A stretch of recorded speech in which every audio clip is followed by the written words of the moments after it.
awo kale tugende ku Rain.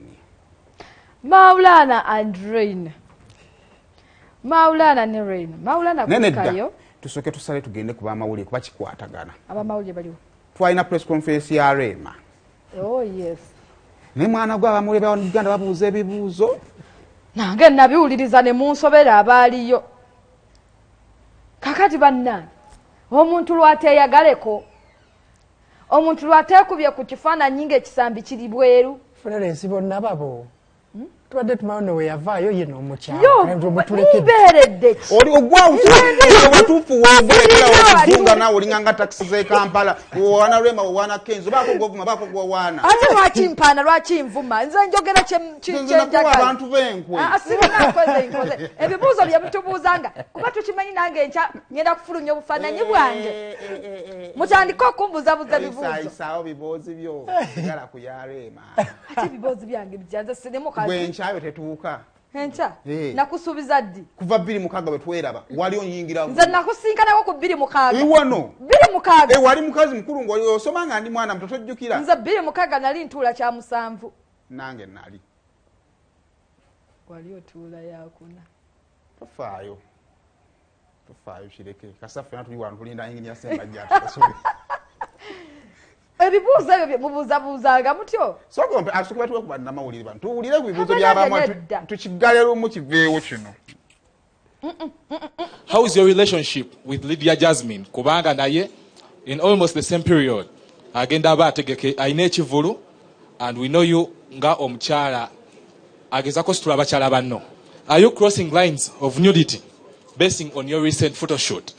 Inspired a lot of women okugwa mu love. Era nga showeri nti melodies of love. Tusigire ekifaananyi kiwulikika kitya okubanga oyagala omusajja nga Hamza. Kigambibwa nti omukyala yenna nga talina nnyashi recently kizibu nnyo okuba nti naafuna amwagala. Rema recently twakulabako ng'ocelebratinga nga mutuufu nnyashi kweri era ng'osambira amabega nga jjanzi. Try to inspire omukyala ali eyo nga talina nnyashi akola atya. Tukumanyinga omukyala omu kubasinga okuyimba mu ggwanga Uganda.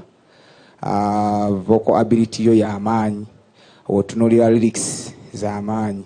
Ne bannayuganda bakyebuuza wa we tukyalemereddwa okulaba nga osala kuba endongo mu Uganda ogikuze. But twali badde tusanyukako okulaba nga Uganda ogikiikiridde at least ku later stage waggulu eri nga ne mu Grammy ezaakaggwa maybe wali badde omu ku bayimbi be tulaba abalina ability, oyina management ey'amaanyi, oyina tiimu ekkolerako ey'amaanyi eyandibadde nti tulaba Rema at least wano etumulabira twali badde yavaawo nga ali ku level eya waggulu. Twebuuza kiki ekikyakulemesezza okulaba nga okulosinga Uganda obeere ng'ogikiikirira at least ku East African level waggulu n'okuyitawo. Ekyokubiri bannayuganda beebuuza nti maybe oba balaba nti oba bye wali oyagala mu music olinga abituuseeko nti ennaku zino oba oli tunyo comfortable nti endonga at least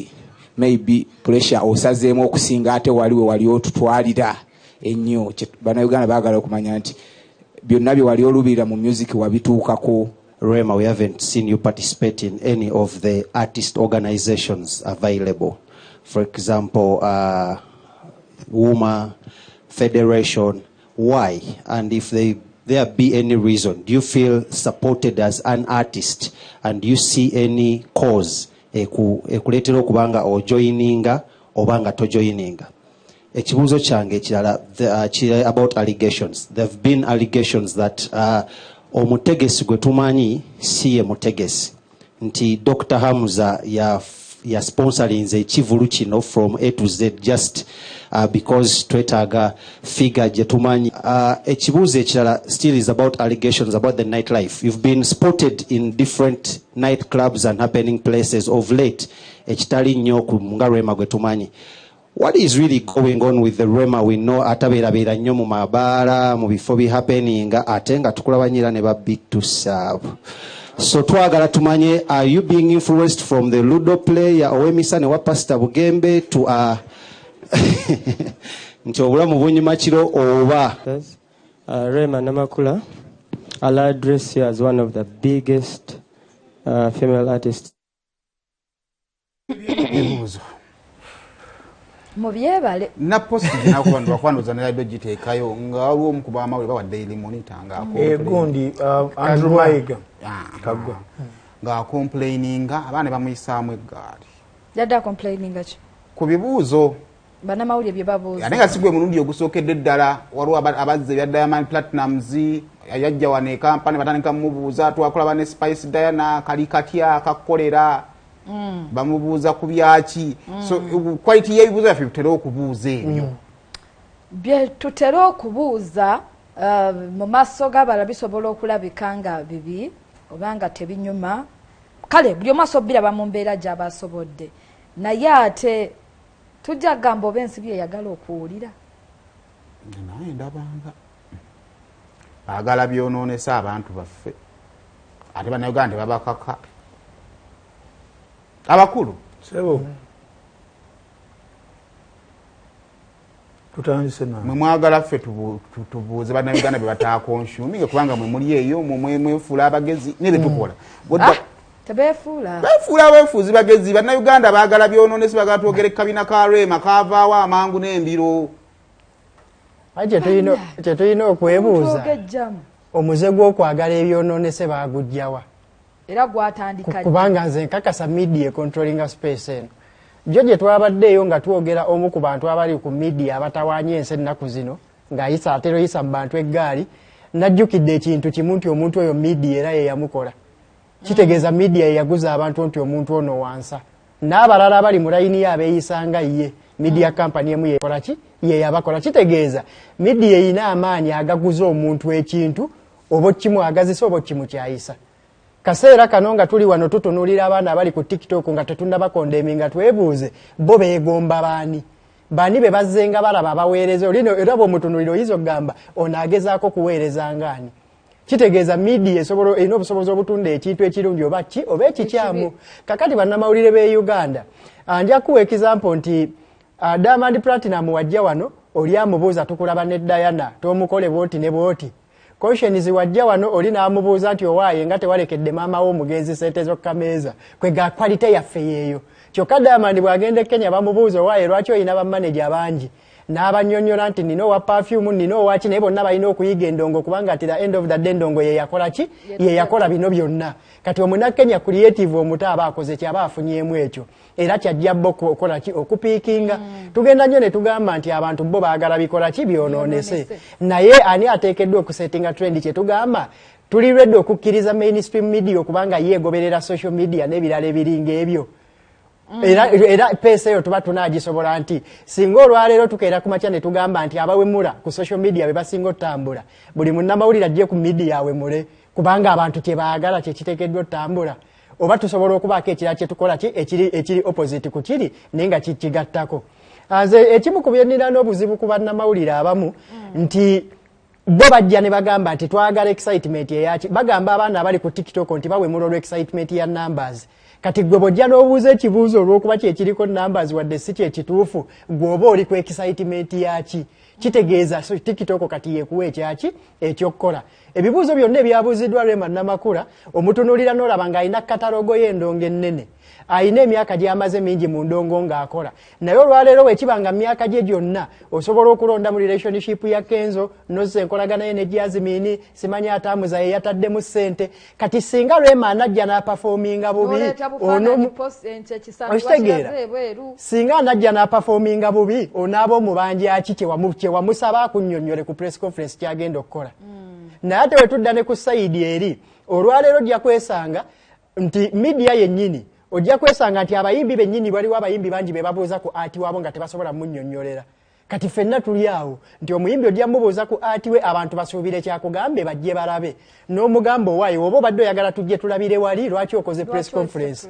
kubanga press conference olina kyoyanjula ekipya ekifo twakitegeera venue twagitegeera naye gwe kiki kati omuyimbi nga practice y'ekivulu kyagigenzeemu emirundi esatu tasobola kumanya kyakunnyonnyola what to expect kati naye bw'onajja n'omubuuza abasinga banajja ne babuuza ojja kwesanga nga tebakola ki tebigatta okitegeera nga maliriza ku nsonga eyo nti wakati w'okugamba nti waliwo bannamawulire ababuuza ebibuuzo ebitagatta n'abayimbi be babuuza ebibuuzo ne bibalema bannamawulire kaakati waliwo munnamawulire gwe mpulidde ndowooza abadde Makko ng'abuuza Rema onoosala ddi kubanga tulaba buli kimu ekyetaagisa kikola ki weekiri njagala okutegeeza nti ne bannamawulire basala naye gwe weebuze gwe munnamawulire gwe kyosaba Rema emyaka 5 eba nakikusaba okusinziira ku bibuuzo by'obuuza gw'onaaba osaze kubanga ne bannamawulire bakeera ku makya ne bakula abadde Kenya n'agendako ku BBC n'agendako wa nekisinziira ku biki by'ozookola ne katalogo yo bw'ozogikola ki w'ogyogizimba okitegeera ekirala ebibuuzo ebimu ku bye tuli mu kubuuza Rema nti onoosala Rema ayinza okuba ye yatuukanga ekintu yakiwummula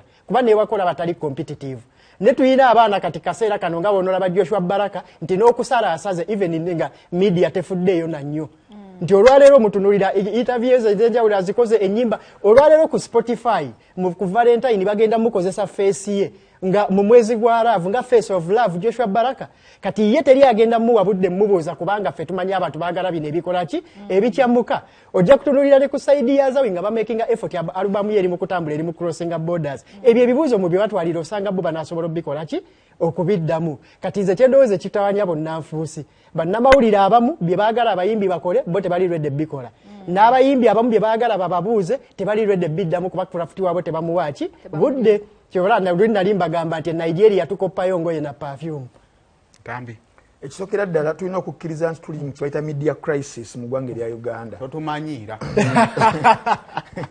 erya ddala sayino akyayogedde amanyi nti waliwo abali ale ffe tuli balimi akimanyi tuli wano ffe twamuyise ku show nsebo awo oli mu nnimiro ya nnyaanya ntambi tadda nedda wuliriza Adamu ono jangu omufulumye jangu mujjako microphone kankibakinge up erya ddala nti tuli mu media crisis essaawa zino nti tufunye ab'amawulire abamu era nga be basinga naddala mu entertainment journalism muno nga probably tebalina any orientation whatsoever nga weerabidde n'obuyigiriza obumala because oyinza obanga obasabye kinene but orientation oba kiraba but because balina kye bagenda okugattako nti obeetagako numbers so omaliriza bw'osinza okubeera ng'oyita mu press conference n'omaliriza ng'oli mu crisis ey'okubanga obuuza ebibuuzo ng'ebyo n'ekyokubiri nti I think ekinyusi oba ekigendererwa ekituufu ekibeera mu press conference ng'eyo ey'ekivvulu kibeera about PR okitegeera so webeera nga PR gy'ogenderedde kitegeeza gwe organizer olina okubeera nga ogenda kubeera mu jagujagu era mu kujjukujju nnyo okubanga ogenda controllinga each and everything including ebibuuzo ebigenda okubeera nga bibuuzibwa oba okitegeera so awo otacontrollingawo ogenda kwekanga nga ekigendererwa ekituufu ekyalesiza press conference eyo tokyakiivinze one omuyimbi bamubuuzizza ebibuuzo ebiri contrary ku kivvulu kyagenda okubeera nga ateekateeka sometimes because even much more damage than expected okitegeera bitaddewo rifts endala wakati we n'abantu abalala nga byogenda okubeera ng'ojjamu olunaku olw'ejjo twabadde ne muganda wange ono Kasirye ne tusanga omusajja Ronald Mayinja nga waliwo omwana yadde amukwata TikTok live naye ng'ebibuuzo yadde amubuuza nga nze amanyi Ronald Mayinja ne kyali nga tebigattako ne tutekinga over nze n'ono netubuuza Ronald Mayinja ebibuuzo yadde bigattako nga bikwata ddala ku art way because twali tusobola okumugjamu ebintu bingi nnyo byasobola okubeera nga agattako naddala eri ba artists ne abagoberera omuziki gwa Uganda so ku kiwumbawumba tukyalina obunafu bw'amaanyi nnyo nze manfunyewo ku ssente ngenda kukola PR agents mbere nga ncontrollinga ebintu ng'ebyo ekigendererwa kibeere nga kifunika mu bakola press conferences ng'ezo era omwogezi wange omukulu ajja kubeera Florence Nampijja kale kati naye side y'amawulire first of all ebintu bimwe tulina okulicognizinga nga bikulu ekisooka entertainment journalism yakajja yava mu tabloid journalism mu buwandiike ekyawula entertainment journalism we deal with the personalities twogera n'abantu direct current affairs backdealinga na policies so President Museveni ne family yosolo giteeka wali no discussing obukulembeze bwe kubanga bukwata ku bantu abalala baki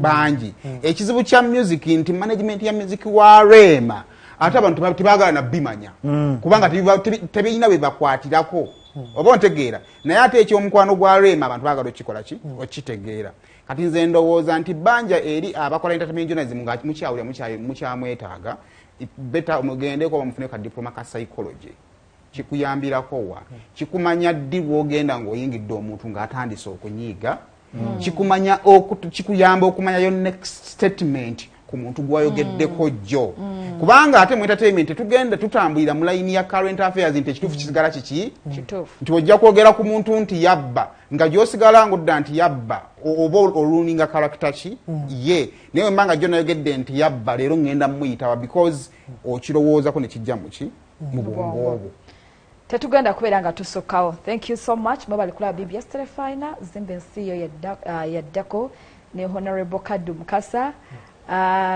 eka temutumidde ku producer ani akyogedde nze namusaba agenda ne mu office wange